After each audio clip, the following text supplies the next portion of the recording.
Greater Lagos. Ìgbéga ìpínlẹ̀ Èkó àjùmọ̀ṣe ni.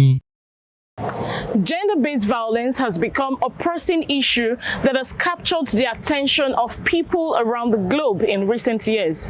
The urgency to address this problem stems from the alarming rise in cases of abuse, physical assault, defilement, molestation, and sexual harassment. These heinous acts have left countless individuals scarred, both physically and emotionally, demanding immediate action to combat this pervasive issue. In Lagos, the Lagos State Domestic and Sexual Violence Agency, DSVA, has been at the forefront of the fight against rape, domestic violence, and child abuse. The agency, as well as the Sex Offenders Register, was approved by Governor Babajide Sanwo-Olu on the 20th of September 2021 by a bill of law. Established to provide support to survivors, implement policies, and combat impunity, the agency has made significant strides in creating a safer environment for its residents. As of 2023, the DSVA has made remarkable progress in its mission to combat these issues.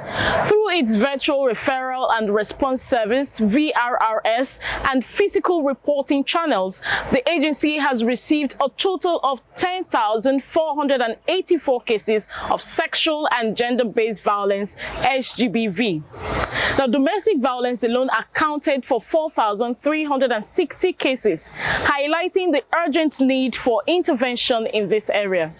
The agency's prompt and coordinated response has ensured that survivors receive the necessary legal, medical, and psychosocial support. On this week's episode of Greater Lagos, our focus is on the commendable work the Lagos Domestic and Sexual Violence Agency is doing and has done so far. We would also speak with the powerhouse head of the agency, Mrs. Titilola Vivo Adeni, as she shares with us the journey so far and what the future entails. My name is Lucy Nyambi, and I welcome you to another thrilling episode of Greater Lagos. Greater Lagos.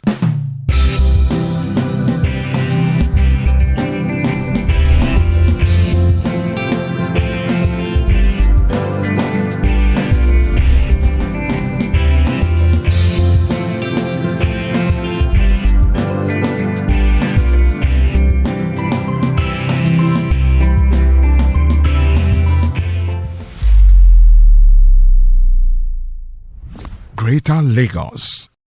Mrs. Titilola Viva Adeni has spent about 15 years in public service, where she has served the Lagos State government in different capacities. Her experience cuts across public policy and public administration, as well as legal expertise and social services. She has been instrumental in ensuring a proactive and coordinated response to sexual and gender-based violence in Lagos State. She currently serves as the Pioneer Executive Secretary of the Lagos State Domestic and Sexual Violence Agency. She is an author of several books for children on domestic violence, civic education, sexual violence, self-love, and body safety.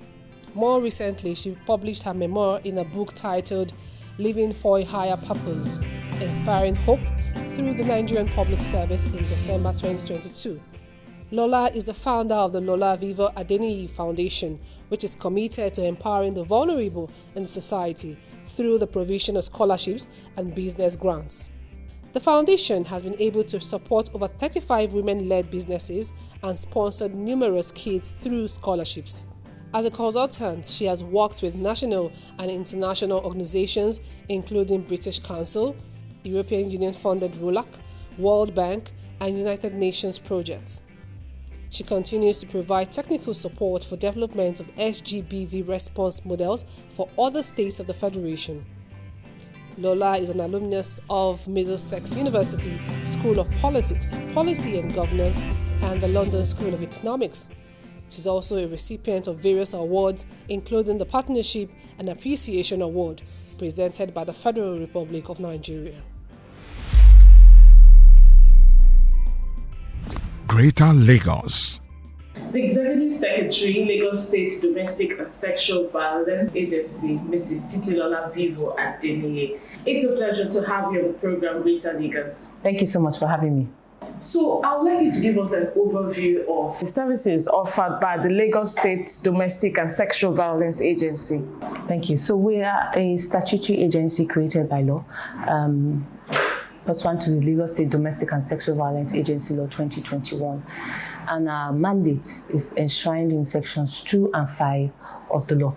And it basically provides that we're to provide coordinated response to issues of rape, domestic violence, sexual violence, and sexual and gender-based violence generally. And what this entails really is ensuring that once a survivor breaks the culture of silence, they are able to access support like medical support, legal support, psychosocial support. Sometimes they need to be rescued, sometimes they need to be empowered, access to justice, and ultimately ensure that there is a support system that they are leveraging on their road to accessing justice and healing post-trauma. Then another critical mandate of ours is to prevent or reduce the likelihood of it occurring, because the jury is still out on whether you can truly prevent sexual and gender-based violence, but you can put measures in place to reduce the likelihood of it occurring. And that's where programs, advocacy, policy, sensitization, and enlightenment comes in. So we're very heavy on ensuring that we take the message, our zero tolerance message, to the nooks and crannies of Lagos, ensuring that we heighten awareness, let people know that these are crimes, let people know support services that exist, that they can take advantage of if they need our service. Apart from reducing the level of reoccurrence, what is the main objective of the agency in addressing issues of domestic and sexual violence? The main objective is to ensure that survivors are able to access help and perpetrators are held accountable, especially when it comes to sexual violence. We know that obtaining convictions, is one of the ways of ending the culture of impunity. LGBT thrives because of the culture of impunity. People think they do it, they get away with it, and they act like, it's business as usual. They go to another community, they perpetrate the crime, perhaps a crime of defilement. But when people see that perpetrators are being held accountable, people know that the law is not a respecter of age, class, or creed. Anybody that is alleged to have committed the offense can be brought before a court of competent jurisdiction and justice can be served. We know that that will send a clear message that if you do the crime in Lagos State, you will do the time. At what point should a survivor or a victim call for help or assistance? Is it just a slap?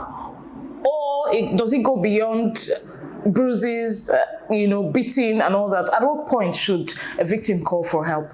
The truth is that domestic violence always escalates.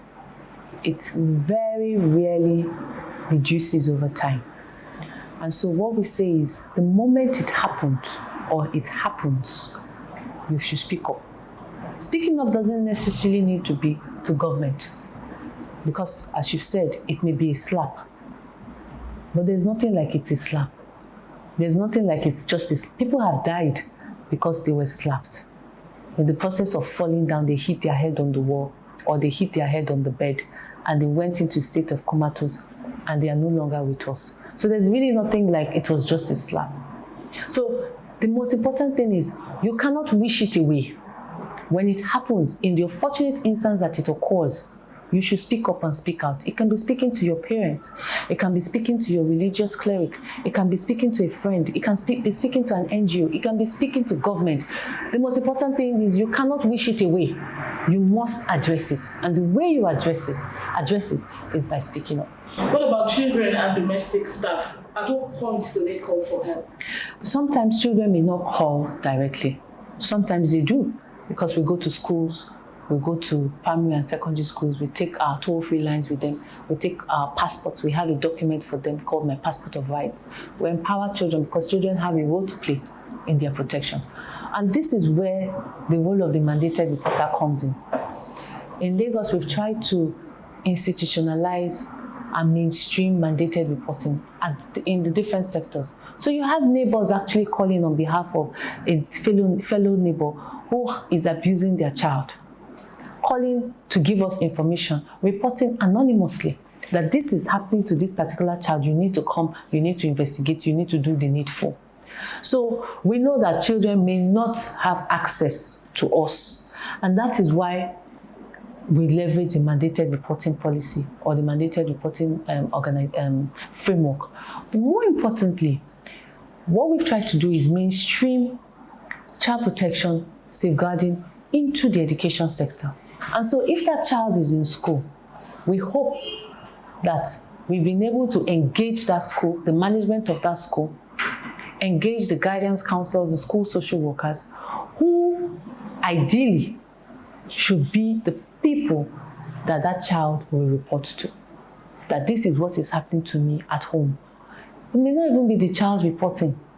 If a guidance counselor is trained, they can see signs. They can detect change in behavior. They may even see wounds or bruises. We just had a case recently. The girl was supposed to go swimming, and she didn't want to remove her uniform. And the instructor asked her to remove the uniform, and when she did, so that she could change into her swimming trunk, her back was filled with bruises, as were her hands. And immediately the school did the needful by escalating to us. So what steps do you take in ensuring the safety and confidentiality of a victim while investigations are ongoing, especially maybe with domestic staff, spouses, family members? What steps do you take to ensure safety and confidentiality? So part of our ethos is ensuring we create an environment where people can speak up and maintain utmost confidentiality.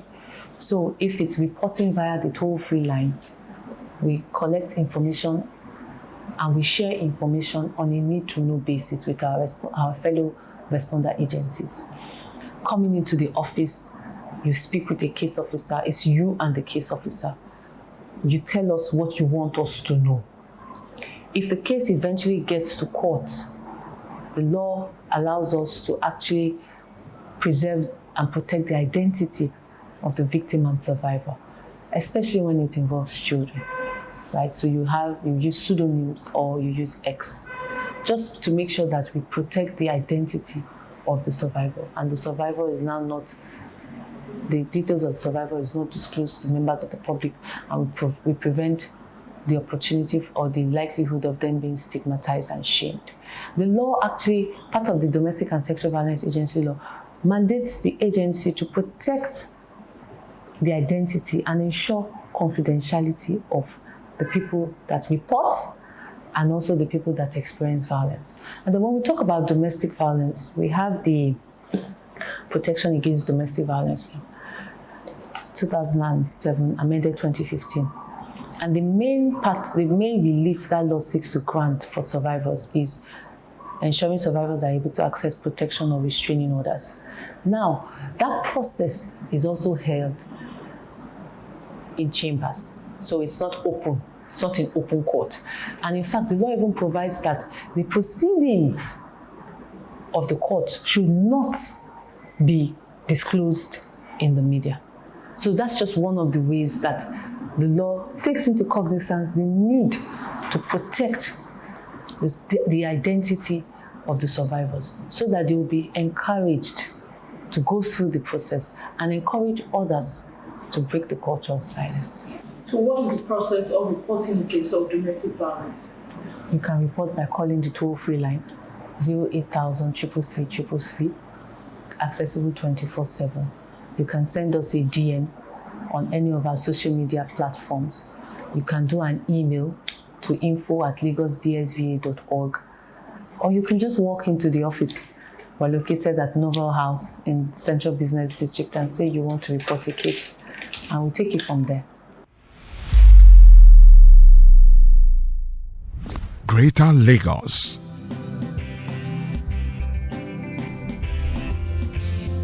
Yes, the authorities should be aware of such events. But before the authorities will be aware, you have to first of all step out.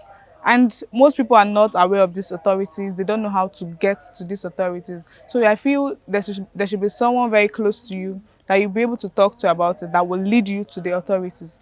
then you get the deserved action. I won't say the agency, because if I cannot talk to it to my parents, the people that gave birth to me, obviously I won't feel comfortable talking it to somebody I don't know. Do you understand? Like somebody I can't talk to, like I do not know from anywhere. I just sit and I start sharing my story. It feels rather uncomfortable. I feel okay, they can be informed, but these authorities are not close to us. A lot of people don't even know that there is an authority like that. So I feel they need to be closer to the people to gain the people's trust.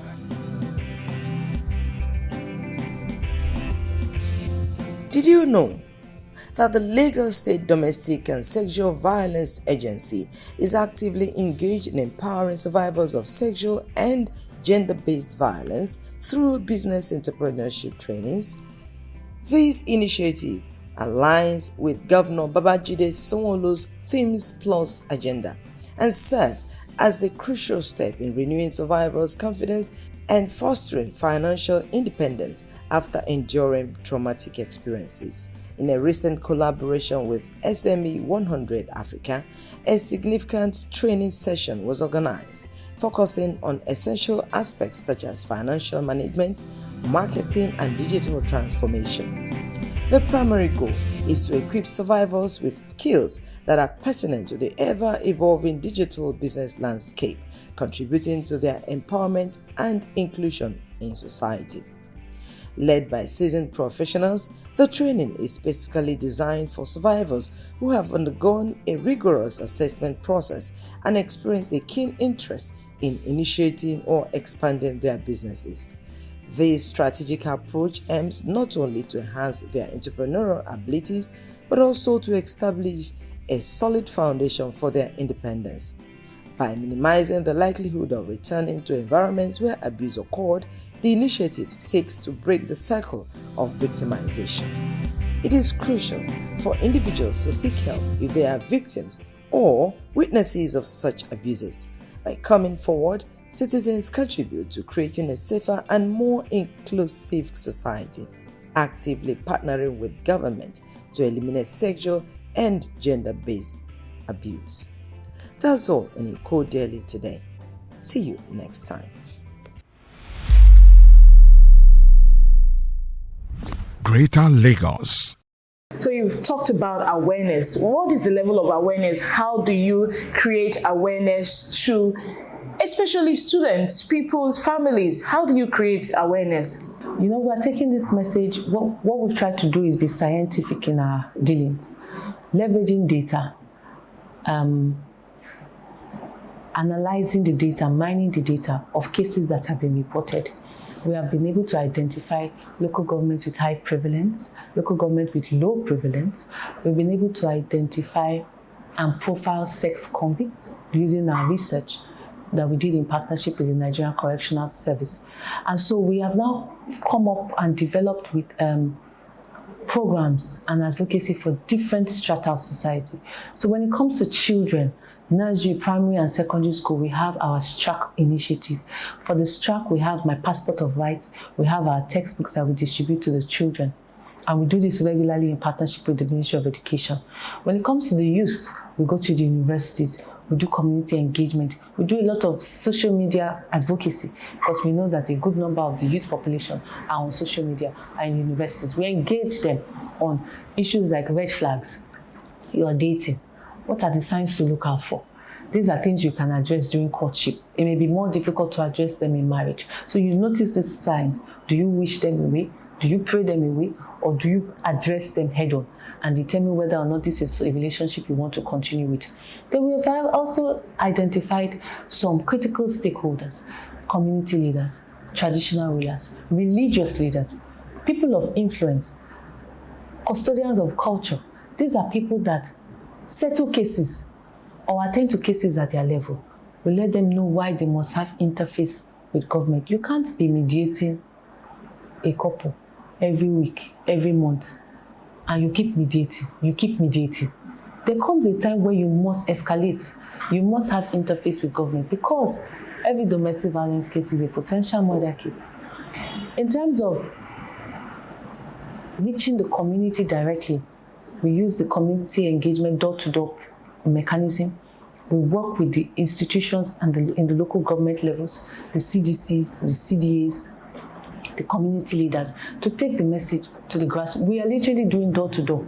We've identified local governments and we're going door-to-door. If the people are willing to open their doors, we go into their homes and we preach our zero tolerance message. We leverage the news, we leverage jingles, we leverage new and traditional media, just to ensure we are able to reach people in the nooks and crannies. And then we've tried to mainstream these issues into the different sectors, into the health sector. Sexual violence, domestic violence are treated as emergencies. We've upgraded the primary health care centers to status where they are able to provide sexual assault management services. The general hospitals are doing the same, so that irrespective of where the survivor comes in, even if it's through the health sector, the entire referral pathway is activated and they're able to access help. Recently, we've partnered with the registrars of marriage to introduce compulsory premarital counseling for intending couples. Because we know that some people see the signs, but because they don't have enough information, they think they can change the person, or they think it's not that serious. But if you're able to be counseled before you go into the marriage, you're better informed, you learn coping skills if you want to remain, or you are more informed to take a decision and move. We've also tried to do this with our traditional marriage ceremonies, MCs, referred to as alagas. We've introduced zero tolerance message into their existing program. So what we now have in Lagos is during the traditional marriage ceremony, we talk about domestic violence in the during that ceremony. It's a day of joy. We're not here to preach bad news, but letting them know that Lagos has declared zero tolerance, and you should never ever resort to using your fist. You must communicate. And then finally, it's what we're doing with the education sector. We've introduced curriculums on promoting positive masculinity, promoting femininity, catching them young, talking to them about sexual and gender-based violence, sexual and reproductive rights, who a boy is, who is a boy, who is a man. As a girl, who are you as a girl? You are not there to complete a man. You must be complete yourself before you look for somebody to complete you. And we talk to them about grit, tenacity, resilience, and then transitioning from boys to manhood, and letting them know gender equality. The other gender is not is not inferior to me. We are equal, albeit we are wired differently. And we believe that that's one of the ways we can ultimately prevent, if we get it right, from childhood. Okay, talking about a boy transitioning from a boy to a man, I'm curious to ask, has there been any case of domestic violence on a boy? Because when you talk about domestic and sexual violence, what comes to mind is a woman, yes. A girl. Yes. So has there been any case like that? Oh yes. We've had cases of boys being sodomized, and that's sexually abused, right? If you look at the data, we have between data for last year, 93% was reported by female, and we had 7% from male. But we know that this year that has increased by 13%. So it's on the increase as well. It's a slow, albeit slow increase. Yes, we know that women are mostly at the receiving end, but that does not take away the fact that boys can also be abused. If you look at the data that the managers of Nana Khadija Center, I believe, in Sokoto, that is currently being managed by Partnership for Justice, the people that manage Mirabel Center in Lagos, they revealed that 60% of their clients are boys that are being sexually abused in Sokoto. So it is happening. But patriarchy, shame may prevent or try to frustrate formal reporting, but it is happening. And if there's any boy that may be experiencing any form of sexual violence or the other, we believe you. We encourage you to please break the culture of silence. You can report to us via our toll-free line 08000 333 333. this is one of the ways we can help you to ensure that this heinous crime is brought to an end.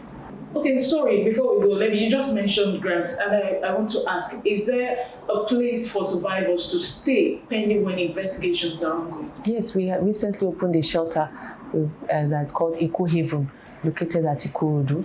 And I must appreciate Mr. Governor Babajide Sanwo-Olu, and of course His Excellency the Deputy Governor of Lagos State, Dr. Kadri Obafemi Hamzat, for truly demonstrating the political will that is required to address these issues. Thank you so much, Mrs. Titilola Vivo Adeniyi, the Executive Secretary of the Lagos State Domestic and Sexual Violence Agency, for spending quality time with us on the program Greater Lagos. Thank you so much for having me. Greater Lagos. The Lagos State Domestic and Sexual Violence Agency, DSVA, has emerged as a leading force in the fight against this societal menace in the state. Through its comprehensive approach, the agency has provided support to survivors, implemented effective policies, and successfully prosecuted perpetrators. The achievements so far can attest to this commitment. With ongoing support of various stakeholders and the Ministry of Justice, the agency is paving the way for a future free from the horrors of sexual and non-sexual based violence, with a target on male and female alike. And that's where we'll draw the curtains on today's episode of Greater Lagos. Until next time when we come your way again, I am Lucy Nyambi. Bye-bye.